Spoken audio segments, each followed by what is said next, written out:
بسم اللہ الرحمن الرحیم۔ السلام علیکم دوستو، آگے بڑھنے سے پہلے اگر ہو سکے تو لائک اور سبسکرائب کا بٹن ضرور دبا لیں، شکریہ۔ اقوام متحدہ کی سیلاب متاثرین کے لیے $160 ملین امداد کی اپیل۔ پاکستان میں لاکھوں لوگ بے گھر ہو چکے ہیں، اسکول تباہ ہو چکے ہیں، اہم انفراسٹرکچر ملیا میٹ ہو گیا ہے، لوگوں کے خواب چکنا چور اور ان کی امیدیں دم توڑ گئی ہیں۔ مستقبل کے وزیر اعظم عمران خان کا کہنا ہے کہ عدالت کے نزدیک میرے الفاظ غیر مناسب تھے تو وہ واپس لینے کے لیے تیار ہیں، لیکن عدالت تقریر کو سیاق و سباق کے ساتھ جائزہ لے۔ عمران خان کی عدالت سے تخریب کاری کا مقدمہ خارج کرنے کی درخواست۔ میرے خلاف تخریب کاری کا مقدمہ غیر قانونی قرار دیا جائے۔ درخواست میں آئی G Islamabad, D I G, S H O اور مجسٹریٹ کو فریق بنایا گیا ہے۔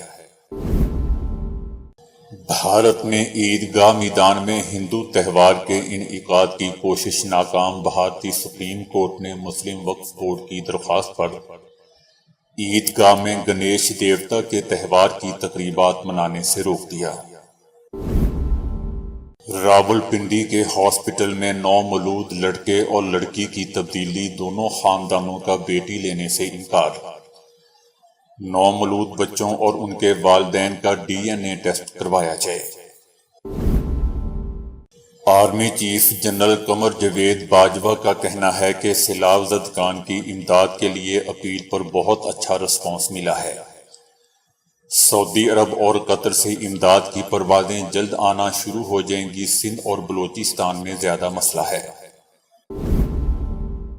سوشل میڈیا صارفین کا مریم نواز پر اینجلینا جولی کا فیشن کاپی کرنے کا الزام۔ مریم نواز نے صرف فوٹو سیشن کرانے کے لیے دورہ کیا، متاثرین کے لیے کسی امداد کا اعلان بھی نہیں کیا۔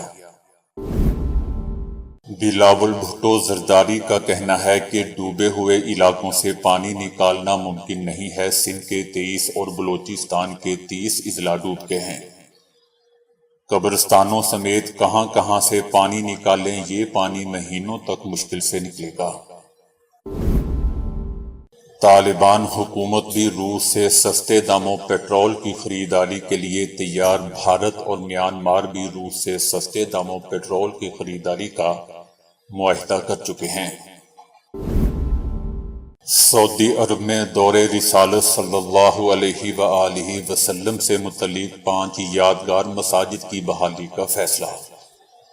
تاریخی اہمیت کی حامل یہ مساجد دور نبوی صلی اللہ علیہ وآلہ وسلم کے اہم واقعات کی مناسبت سے عباسی خلیفہ کے دور میں تعمیر کی گئی تھیں۔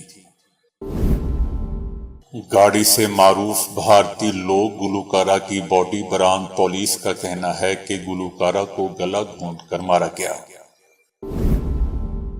فیس نہ ہونے پر سرٹیفکیٹ دینے سے انکار پر ایک طالب علم نے اپنی جان لے لی۔ سرٹیفکیٹ نہ ملنے کے باعث طالب علم کا انجینئرنگ کالج میں داخلہ منسوخ ہو گیا تھا۔